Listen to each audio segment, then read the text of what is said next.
Ester pasal 2 ayat 1-18. Ester diangkat menjadi ratu. Sesudah peristiwa-peristiwa ini, setelah kepanasan murka Raja Ahasveros surut, terkenanglah Baginda kepada Wasti dan yang dilakukannya dan kepada apa yang diputuskan atasnya.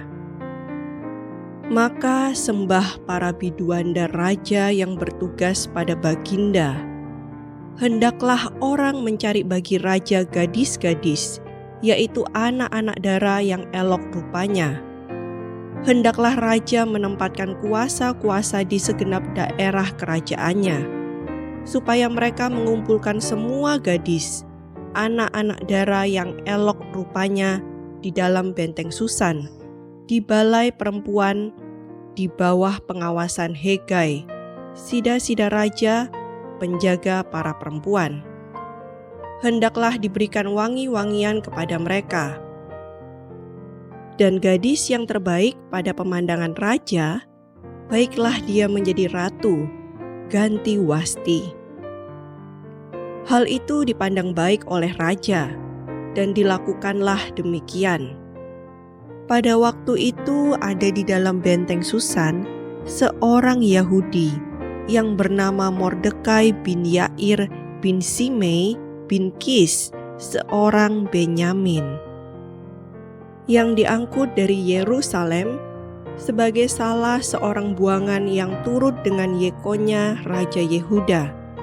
Ketika ia diangkut ke dalam pembuangan oleh Raja Nebukadnezar, Raja Babel.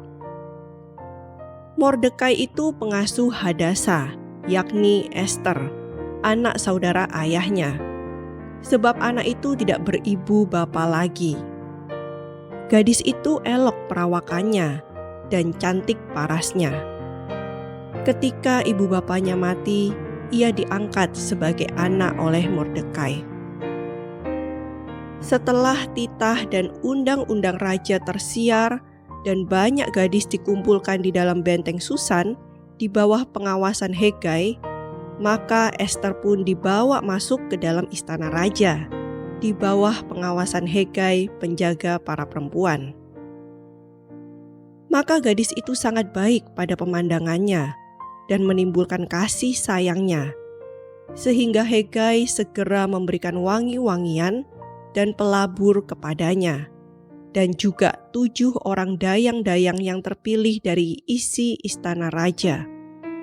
Kemudian memindahkan dia dengan dayang-dayangnya ke bagian yang terbaik di dalam balai perempuan. Ester tidak memberitahukan kebangsaan dan asal-usulnya karena dilarang oleh Mordekai.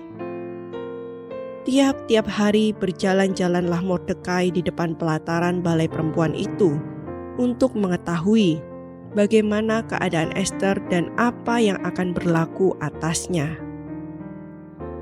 Tiap-tiap kali seorang gadis mendapat giliran untuk masuk menghadap Raja Ahasveros, dan sebelumnya ia dirawat menurut peraturan bagi para perempuan selama 12 bulan. Sebab seluruh waktu itu digunakan untuk pemakaian wangi-wangian. 6 bulan untuk memakai minyak mur, dan 6 bulan lagi untuk memakai minyak kasai, serta lain-lain wangi-wangian perempuan. Lalu gadis itu masuk menghadap raja, dan segala apa yang dimintanya harus diberikan kepadanya untuk dibawa masuk dari balai perempuan ke dalam istana raja. Pada waktu petang ia masuk, dan pada waktu pagi ia kembali, tetapi sekali ini ke dalam balai perempuan yang kedua, di bawah pengawasan Saasgas, sida-sida raja, penjaga para gundik. Ia tidak diperkenankan masuk lagi menghadap raja, kecuali jikalau raja berkenan kepadanya dan ia dipanggil dengan disebutkan namanya.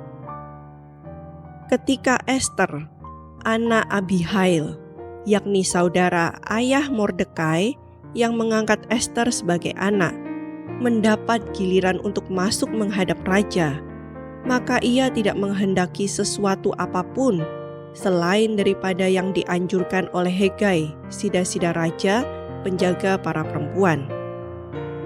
Maka Ester dapat menimbulkan kasih sayang pada semua orang yang melihat dia.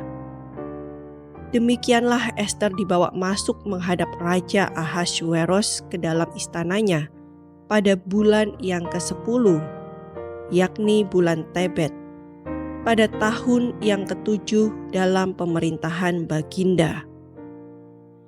Maka Ester dikasihi oleh Baginda lebih daripada semua perempuan lain, dan ia beroleh sayang dan kasih Baginda lebih daripada semua anak dara lain. Sehingga Baginda mengenakan mahkota kerajaan ke atas kepalanya dan mengangkat dia menjadi ratu ganti Wasti.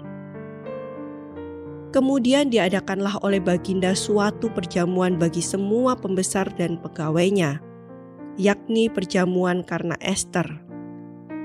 Dan Baginda menitahkan kebebasan pajak bagi daerah-daerah serta mengaruniakan anugerah sebagaimana layak bagi raja. Ayat 19-23. Mordekai mengetahui suatu sekongkolan. Selama anak-anak dara dikumpulkan untuk kedua kalinya, Mordekai duduk di pintu gerbang istana raja. Adapun Ester tidak memberitahukan asal-usul dan kebangsaannya seperti diperintahkan kepadanya oleh Mordekai. Sebab Ester tetap berbuat menurut perkataan Mordekai, seperti pada waktu ia masih dalam asuhannya. Pada waktu itu ketika Mordekai duduk di pintu gerbang istana raja, sakit hatilah Bigtan dan Teres, dua orang sida-sida raja yang termasuk golongan penjaga pintu. Lalu berikhtiarlah mereka untuk membunuh Raja Ahasweros. Tetapi perkara itu dapat diketahui oleh Mordekai. Lalu diberitahukannya lah kepada Ester sang ratu, dan Ester mempersembahkannya kepada raja atas nama Mordekai.